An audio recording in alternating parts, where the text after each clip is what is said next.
On today's show, the Clippers send the Warriors to the play-in, and the NBA playoffs are finally set. We talk about all 15 games from Sunday on this edition of Locked On NBA Game Night. When that final buzzer rings, you know it's time for Locked On NBA Game Night.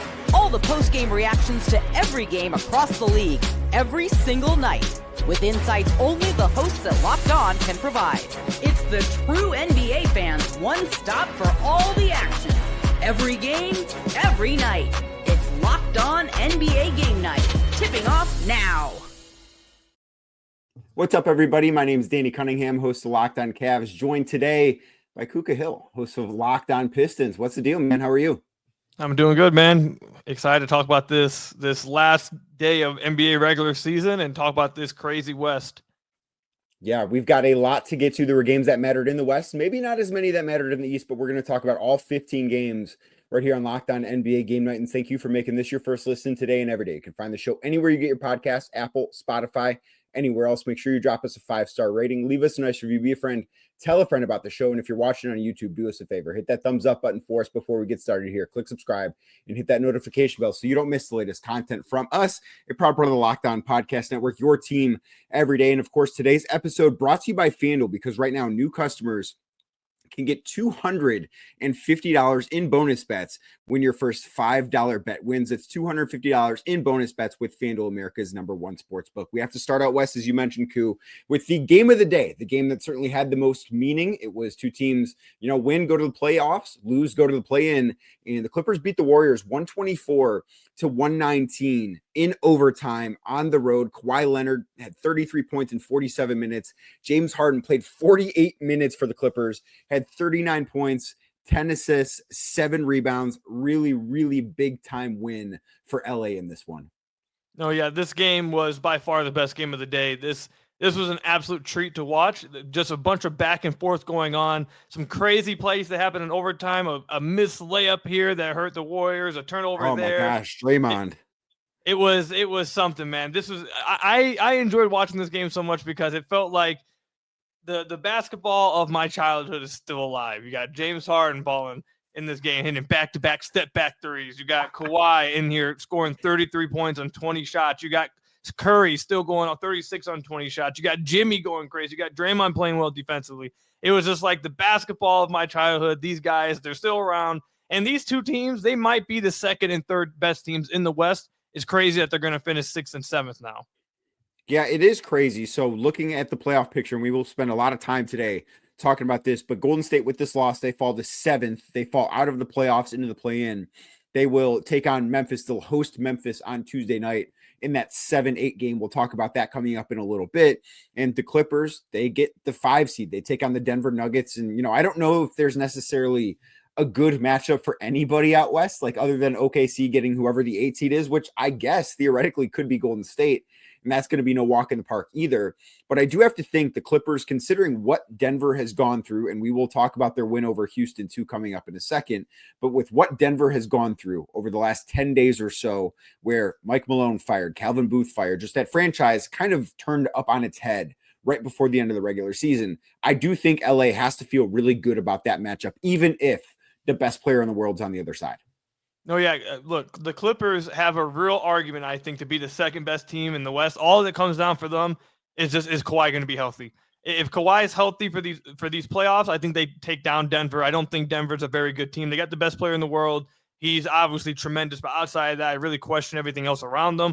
You also talked about how they fired their coach, their GM. So I think the Clippers, I haven't looked at the odds yet, but I think the Clippers probably will be favored in this series if I had to guess, as long as Kawhi Leonard is on the court. So I think I agree with you. I think this was a good matchup for the Clippers rather than having to go against maybe the Lakers in the first round, and having to go through the play-in, obviously. So I think this shook out good for the Clippers. And also, if the Warriors can win this game against the Grizzlies, I think the Warriors probably feel pretty good about going against the Rockets #2 as well. So we might get these two teams again soon.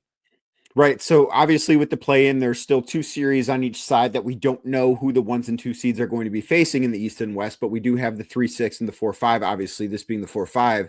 You mentioned the betting odds on FanDuel right now. The LA Clippers are underdogs, very slight underdogs, plus 122 underdogs to win the series. Denver is minus 144 favorites to get out of the first round against the Clippers. I think that's going to be a very, very lengthy series out west to get things kicked off. There's a lot of these playoff series in the West I really can't wait for.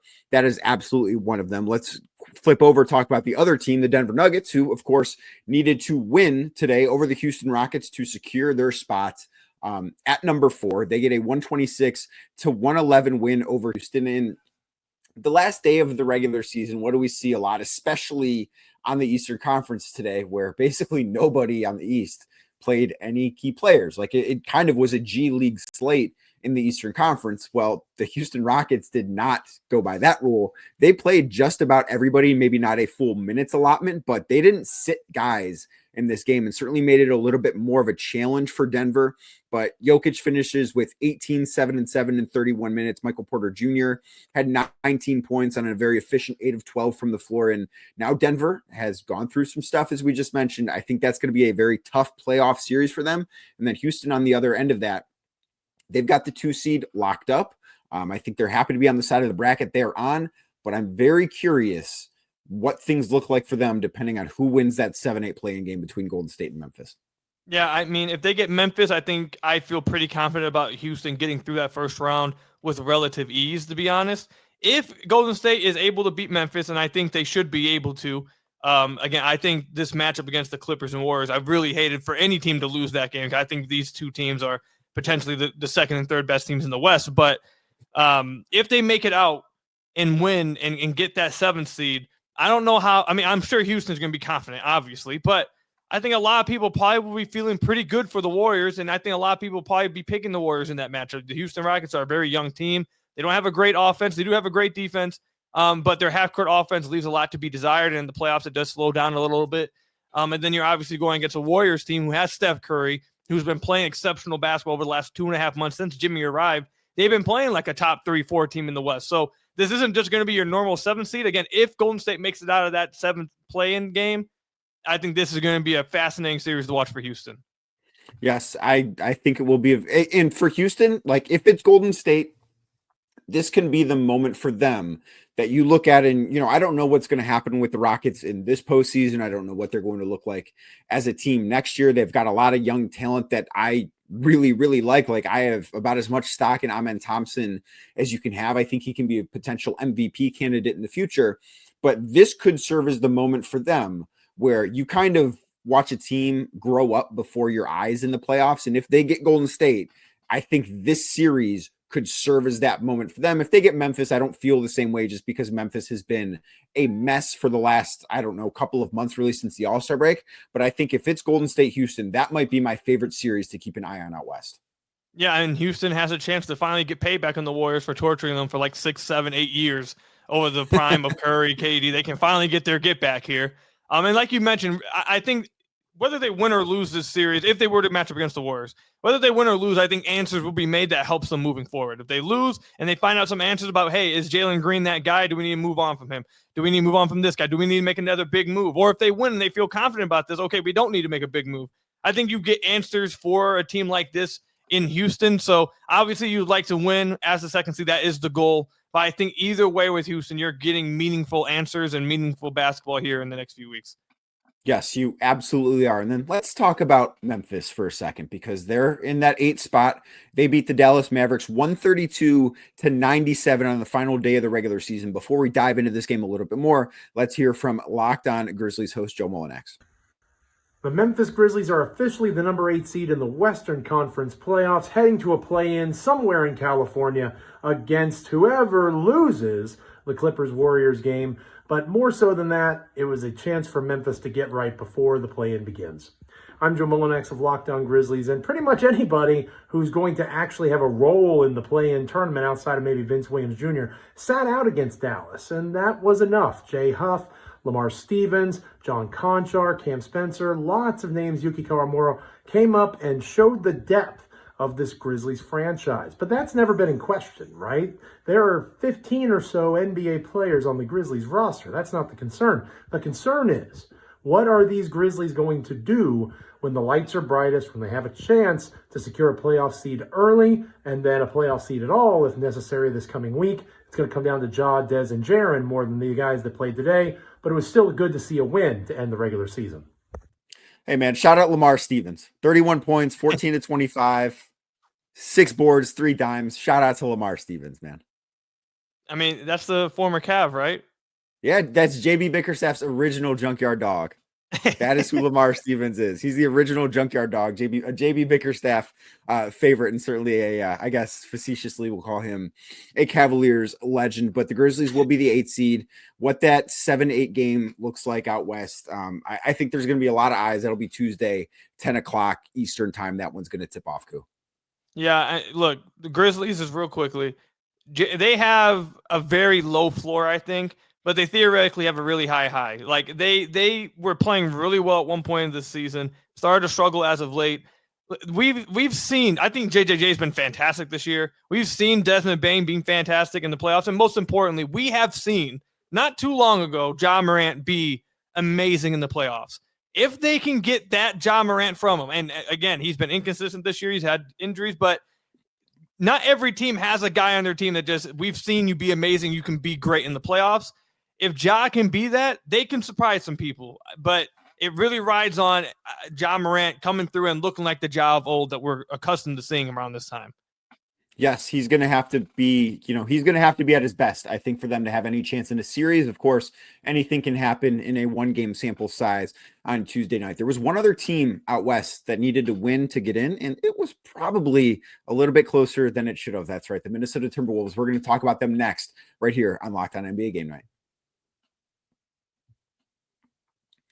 Today's show is brought to you by Prize Picks. Basketball and hockey playoffs are heating up. There's no better way to turn your sports knowledge into real rewards than with Prize Picks, the easiest and most exciting way to play daily fantasy. With Prize Picks, you simply pick more or less on at least 2 player projections, and you're in. You can even combine players across sports, basketball, hockey, baseball, that's going on too right now, and more for your chance to win up to 2,000 times your cash. Maybe in basketball, Luka Doncic is going to go for more than 28 points when the Lakers hit the floor next weekend for their first postseason game, or Jason Tatum going to have more than 8 rebounds when Boston takes the floor next weekend in the playoffs. Hockey, Connor McDavid, more than 1 goal, maybe. I don't know. Austin Matthews, more than 5 shots on net. Could be. I don't know. What I do think is really cool is how easy it is to set your lineup, though. 60 seconds, Prize Picks even runs cool promos like Taco Tuesday where they discount player projections for up to 25% more value. Payoffs are fast, safe, and secure as well.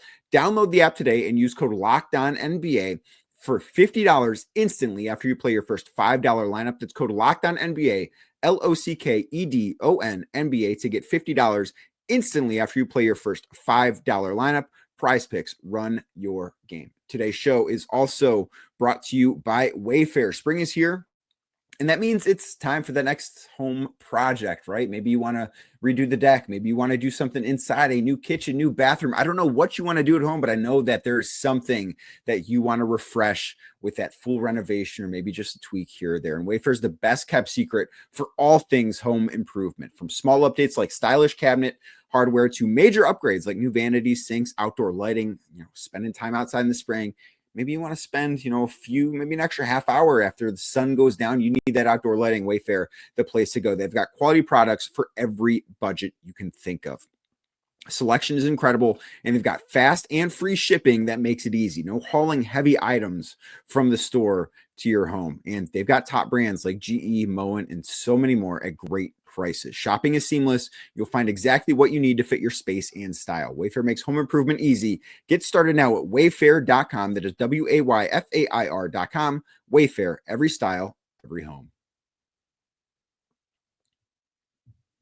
Thank you again for making Locked On NBA Game Night your first listen today and every day. Like I said earlier, you can find the show anywhere you get your podcasts, Apple, Spotify, anywhere else. Make sure you drop us a 5-star review, and also make sure you subscribe to your team's favorite newsletter. Maybe you're a Cavs fan, Locked On Cavs Daily Newsletter. Pistons fan with Ku, Locked On Pistons Daily Newsletter. You can sign up for free at LockedOnDaily.com. Plus, as a subscriber, you'll be entered to win either a $2,500 Best Buy gift card, a $300 Game Time gift card, or a $200 Fanatics gift card. Just sign up between now and April 30th to be automatically entered to win. Again, head to lockedondaily.com to subscribe today. The Minnesota Timberwolves needed to win on Sunday to clinch a playoff spot. They played the Utah Jazz. This was on FanDuel the largest point spread in any of the games. I believe it was the largest point spread in any game in the NBA all year long. It took a little bit more out of Minnesota than I think it probably was that we expected it to. They get a win 116-105 over the Jazz. But get this, Anthony Edwards needed to play 40 minutes to get it done. He had 43 points, was awesome, but the fact that he needed to play so much, I don't know that that's the best sign. Rudy Gobert played 38 minutes. He had 19 points and 18 boards. Wolves ultimately get it done, but it probably should not have been as hard as it was. Yeah, shout out Keontae George for getting up 23 shots in this game. He played all 48 minutes, got 23 shots up, only scored 14 times. I can respect the hustle. Somebody's got to shoot, man. Yeah, hey, I got a shout out. That's how I'd play. If I got on the court, I'm shooting every single time. It is what it is. But Anthony Edwards needed 7 threes to get past Malik Beasley for the highest amount of or the most made threes this year. Malik Beasley was talking a little bit after the Pistons game. Anthony Edwards got 18 threes up in this game, played 40 minutes, like you said, to get to those 7 threes. So he will be the NBA three-point leader. But, I mean, I'm not reading too much into how this game played out. I'm sure Minnesota kind of just wants to get to the playoffs, kind of overlooked the Jazz, who weren't playing anybody. Sexton is out. Kessler is out. Are they ever playing anybody? What was it? Are they ever playing anybody? I mean, fair enough. Fair enough. But I still like this team going into the playoffs. They match up against the Lakers. Gobert versus Luka is not, that has some nightmares of the past, but I don't necessarily hate the matchup either. I like Anthony Edwards. I think this team, I've liked how they've played the last month and a half. I'm not too concerned about this performance, but going against the Lakers, it definitely will be quite the matchup to go against LeBron and Luka. We'll see how they do. Right. They certainly, I think, will have a size advantage over LA, but I keep having visions of, I know he was wearing a different uniform at this time, but Luka Doncic just getting Rudy Gobert out on the perimeter over and over and over again. And that is exactly what the Lakers are going to try and do against Minnesota. We'll see if it works. I don't know. But speaking of the Lakers, they played Portland, their game 82. They didn't play anybody, as you might imagine. They lose to the Blazers 109-81. Bronny James, 38 minutes. Dalton Knecht, 37 minutes. A whole lot of bench players, deep reserves for the Lakers playing the Blazers. I think notably from today, Chauncey Billups contract extension. That's kind of the biggest thing to come out of Portland's day today. Yeah, I think Portland has played pretty well over the last 2 months. They've seen progression from guys like Shaedon Sharpe. I've liked what they've seen from Donovan Clingan as well. Anthony Simons has done well. Even Scoot Henderson, I thought, has looked better as the years went on and doesn't look like, at least in my opinion, doesn't look like he'll be as bad as it looked at points earlier in the year.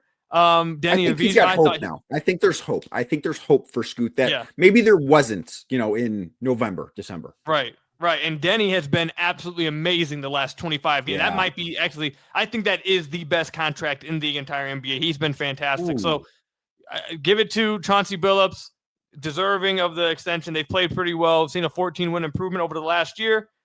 I think he deserves. I'm interested to see what they do moving into next year. I agree. I think that he does deserve that extension, and I think that they have really taken on his personality as a team. And I think that's a really good sign for a coach like him. We'll see. They're going to have much higher expectations next year than they had this year. I think, as we talk coming up here about the Kings making the play-in, like that's going to be the expectation at minimum for Portland next year. They're going to be expected to compete for a postseason spot, whether that's top 6, top 10, I don't know, but I know that what they did this year won't be good enough next year. Speaking of not good enough, the Phoenix Suns, they lose their final game of the season, finish the year 36-46. They fall to the Sacramento Kings 109-98. Domantas Sabonis had 20 and 12 for the Kings. Zach LaVine had 16 points in 27 minutes, and the Kings will be in the play-in as they finish with the number 9 seed playing host to the Dallas Mavericks in the 9-10 game. That'll be on Wednesday night. I don't think either of those teams have a chance to win a playoff series, but if the Kings get in, I guess they'll be happy. I think they're the ceiling of what they should be expecting is maybe the Warriors lose to the Grizzlies and they get them in the 8-9 spot and they can play spoiler, and all of a sudden they end Golden State season. Like, that would be like the highlight of their season. But yeah, I don't expect anything much from them after that. Yeah, I don't expect much either. And then one final game, I believe it is. I think this is our last game from the Western Conference, but OKC beat the New Orleans Pelicans 115-100. Let's head on out to Rylan Stiles from Locked On Thunder for more. Sleepy game in the Big Easy, but the Thunder still got a big win. Brendan Carlson, two-way center, went out and got a 20-point double-double with 3 blocks, career high 26 from him. The Thunder run away with this game from the word go, and they win their 68th game of the year, already having the best record locked up, but they're just the 7th team ever to win 68-plus games in a single season. So that's another big accomplishment in the regular season, what's been historic for Oklahoma City. Now, all that's left to do is wait out the NBA play-in tournament and see who the first-round matchup will be in that 1-8 game out west. The Thunder get another win. This time it was all about their reserves as they were able to rest their regulars and get some extra rest heading into the NBA playoffs. We're going to break down the playoffs and the possible matchups all on Locked On Thunder, so make sure you tune in over there too. Really not much to take away from. The Thunder are good. That's not breaking news. That wasn't established on Sunday. We don't need to necessarily talk about that anymore, but it was reported on Sunday by Mark Stein and Jake Fisher over at the Stein Line that there could be some change coming in New Orleans, not just with Willie Green potentially being let go, but maybe David Griffin, the president of basketball operations with the Pelicans, could be on his way out. So there could be some change in New Orleans. That'll be an interesting situation, Ku, to keep an eye on. Yeah, and they got the 4th overall pick right now in Tankathon with the lottery coming up in, what is it, like a month away or so. They're going to have the 4th best odds. We'll see where they end up. They have a chance, obviously, to end up with Cooper Flag. That would be pretty crazy. They have a 12.5 chance of getting number 1. Pelicans are in a really, really tough position, really interesting position, because they have some really nice pieces. They had a terrible injury luck this year. Obviously, the whole thing with Zion is always going to be, can he be healthy? I thought he looked absolutely phenomenal when he was on the floor this year, but again, didn't start out the year healthy, had to work his way into condition, and then eventually was sat down as they started tanking the last few games of the last few weeks of the year. They got some nice pieces. Trey Murphy, Herb Jones, Zion. They got this pick coming up. This is one of those teams I feel like that you're looking at in the lottery that you could see in the playoffs playing really well next year if things go right for them. They're the one of the few teams I could see their season completely flipping next year. They just have to have some injury luck. You know, Ku, there's always a team in the NBA. There's always a team that does this. This year, it was your Detroit Pistons. Next year, and obviously the Pelicans are not what the Pistons were last year in terms of just how bad Detroit was, but there's always a team that has that type of turnaround. And I don't think it should surprise anybody if the Pelicans are that team, especially if they get some luck in the lottery. Well, we've talked about the West. We've got games in the East. They weren't necessarily great. Some of them were close. I wouldn't call them good, but we're going to talk about all of those next right here on Locked On NBA Game Night.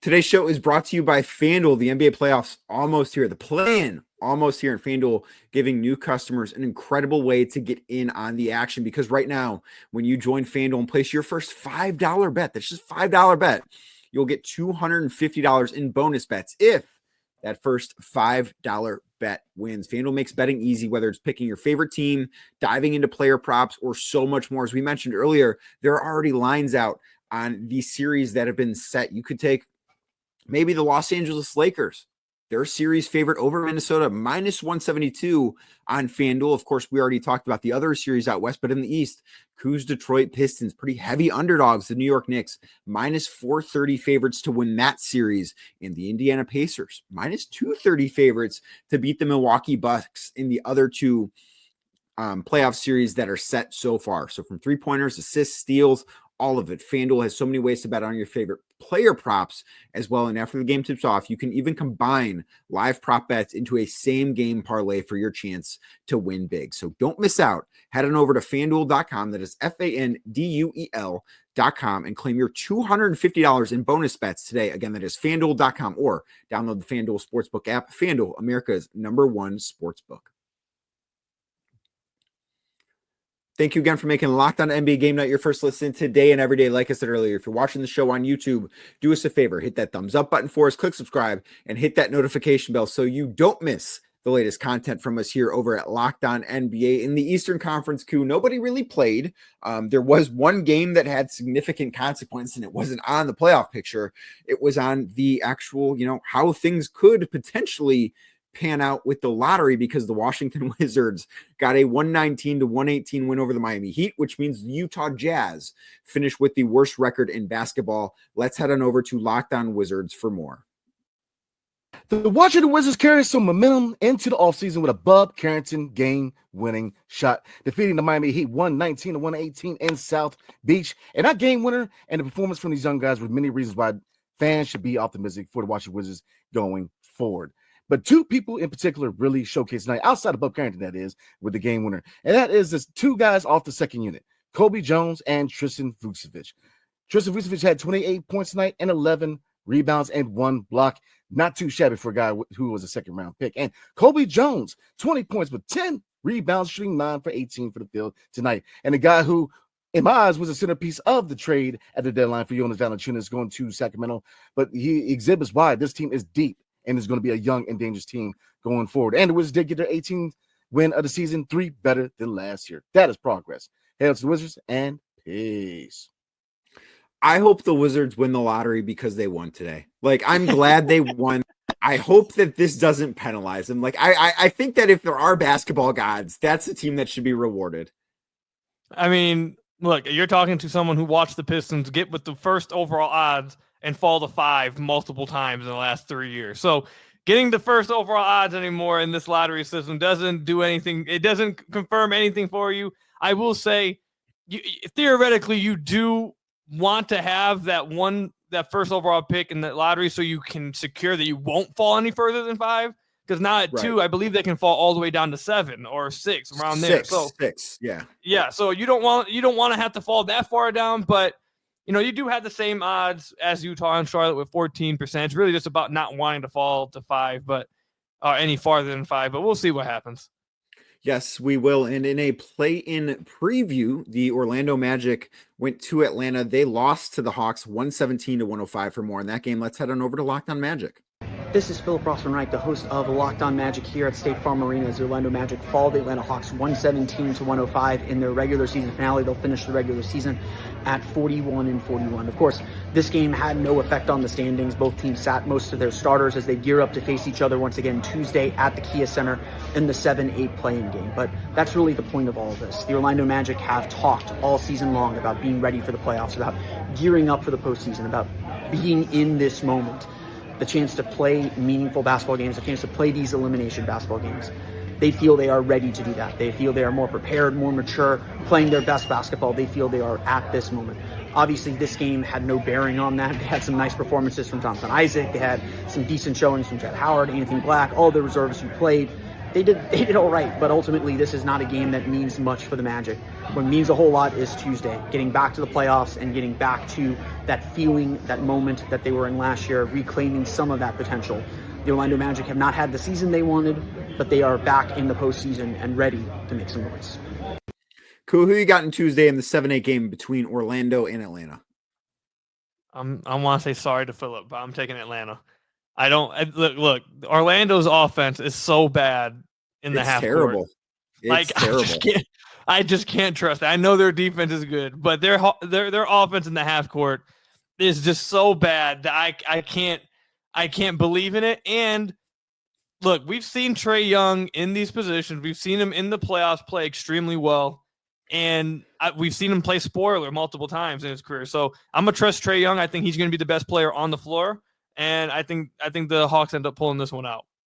We've also seen him in the play-in do this plenty of times. He's a play-in veteran, maybe not the most veteran play-in player, but he's been in the playoffs quite a few times. The other play-in game that'll take place on Wednesday between the 9 and 10 seeds will be the Chicago Bulls, who got a 122-102 win over Philadelphia on Sunday against the Miami Heat, who of course lost to the Washington Wizards. But Chicago, this was set. They didn't need to necessarily go for this game at all. They did play some of their regulars in limited minutes, and ultimately their season will be decided this week. I don't think that they're going to threaten the Cavs should they be able to get that 8 seed. And really the biggest thing that came out of this game for either team is that Philadelphia announced Nick Nurse going to be back as head coach next year, something that I think, at least on my end, Ku, is a little bit surprising. I didn't know that I expected that to be the case. I think whatever Philadelphia does this offseason is going to be surprising. I don't know what they're going to do. I have zero clue on what the right outcome, what the right pathway is. They're stuck with that Paul George contract, which might be one of the worst contracts in the league. You got Joel Embiid, some of the surgery, some of the options we've heard them. Obviously, he ended up having the surgery, but some of the options we heard pre-surgery of what they're trying to do, like breaking his hip and like it just, and then like you're just dealing with so much stuff over there in Philly. Bad contracts, bad injury luck. Who knows what's happening over there? Are they going to try to go back at it again? Are they going to blow it up? Are they going to whatever they do? I'm interested in seeing it, but I don't know if they can pull themselves out of this. I don't know how you can trust Embiid to be healthy moving forward, and I think Paul George might very well just be washed at this point. So I'm interested to see what they do, but I have no clue on what they will do. I don't think you're wrong. I think the best option moving forward, I mean, if they win the draft lottery, which of course is a possibility for them and something they're banking on, they have the 5th best odds as of right now. They finished the year 24-58 overall. If they win the lottery and get Cooper Flag, their outlook obviously changes, I think, pretty drastically. But I still think that they should be in the business of trying to trade Joel Embiid this summer. I just don't think that they're going to win a title with him as their centerpiece. What does that package look like? I have no idea. That's not a deal I would necessarily want to negotiate. I did mention the Cavs a second ago. Of course, the 1 seed in the Eastern Conference. They closed out the season with a 126-118. Get this, double overtime loss to the Indiana Pacers. It was a game in which the Pacers played actually some of the regulars, and the Cavs at one point had a 27-point lead, and that was, Andrew Nembhard played, Miles Turner played, Aaron Nesmith played, Jarris Walker played 31 minutes in this game. Obi Toppin played 12 minutes. And then the Pacers subbed in all of their deep reserves, and they came back, tied the game, won it in double overtime. The only player that played of note for the Cavs is Jarrett Allen. Played 41 seconds so that he could say he played in all 82 games. Of course, we saw this in New York with McCall Bridges as well, as he played, I think, 2 seconds, 3 seconds, whatever it was, to keep his Ironman streak alive. But the Pacers will be 4th in the East, and they'll be taking on the Milwaukee Bucks in the first round of the playoffs. Yeah, that's going to be a fun series. I don't know who comes out of that one, but Indiana's playing great basketball this time of year. The last month and a half, 2 months, they've looked fantastic. Tyrese has been tremendous at their early, slow start, and Giannis is looking like Giannis as he's looked all year, but the Milwaukee Bucks are starting to join him over the last few weeks. They're on a 7-game win streak, I believe. So I'm interested to see what happens in that series. Giannis will be the best player on the floor, but Indiana has the better team, so we'll see which one wins out. Indiana does have the better team, as we mentioned, with Milwaukee, and just, overtime games on the last day of the season in games that don't matter are painful, and that's what Milwaukee and Detroit had. Your Pistons could not stop Pat Connaughton. 43 points on 16 of 29 shooting for Pat in a Milwaukee Bucks 140-133 win. Some regulars for the Pistons played a little bit, but for the most part, this was just a bench game for both teams. Yeah, I want to shout out Bobby Klintman for finally getting his first NBA career basket. He played 22 minutes in this game, 15 points, 6 assists, 3 rebounds, 2 steals. Thought he played fine in this game, but like you mentioned, both teams, if they could have forfeited this game, I think they would have. I know this game got flexed to ESPN. ESPN was hoping the Pistons won this last game against Milwaukee, so this one would have had any kind of stakes, would have joined the Clippers and Warriors and that kind of thing, but it didn't. I think both teams would have rather have just been home. Malik Beasley tried to get the 3-point record or the 3-point lead this year. He had 7 threes in this game, but like we mentioned earlier, Anthony Edwards went out there and shot 7 more threes than he did and made sure he kept the lead on there. So interested to see what happens for both these teams in the playoffs. But yeah, this game was basically meaningless. Yes, as basically every game in the Eastern Conference was. The New York Knicks beat the Brooklyn Nets in the Battle of New York, 113-105. We mentioned Mikal Bridges' Ironman streak. He played 6 seconds, so he played in 82 games this year. Nobody of note. I guess Miles McBride, Precious Achiuwa played for the New York Knicks, and now they are the 3 seed taking on your Detroit Pistons in the first round. How do you feel about that matchup? I think New York should be. I think New York should be scared. That's what I'm gonna say. We're not gonna go any further with it. I'm not going to go any further with it. I'm not going to start talking any crazy or start making any prediction. I'm just going to say you should be a little scared. Well, and then one final game of the day, the Boston Celtics win their 61st game of the season. They beat the Charlotte Hornets 93-86. Let's head on out to John Corrales for more. Boston Celtics close out the regular season with a win. It was basically G Leaguers versus G Leaguers. Peyton Pritchard, Sam Hauser, and Luke Cornett also played. Pritchard dropped 34, and the Celtics get their 61st win of the season. And the big takeaway is that after that big lull in the middle of the Celtics season, December, January, where they kind of alternated wins and losses, they still finished the season only 3 wins off last year's pace. 61 wins is an incredible season for any team. For the defending champions to come out back-to-back 60-win seasons is something that hasn't been done since the 08-09 Celtics. So the Celtics have a very successful regular season, and they're heading into the playoffs on a high note. This was a fun end to the year, and now we're figuring out who the Celtics play in the first round. And I think that's about all we need to talk about with that game because, as John mentioned, it was G Leaguers versus G Leaguers. But we've got play-in games starting on Tuesday, more play-in games on Wednesday, and then more play-in games on Friday before the real thing starts. Next weekend, Saturday and Sunday, we will have a full slate of games. Ku, I can't wait. I know you can't wait as well. Pleasure doing the show with you today, and make sure you made this your first listen today and every day. You can find the show anywhere you get your podcast, Apple, Spotify, anywhere else. If you're watching on YouTube, as we get out of here, do me a favor, hit that thumbs up button for us, click subscribe, and hit that notification bell, and we'll be back tomorrow.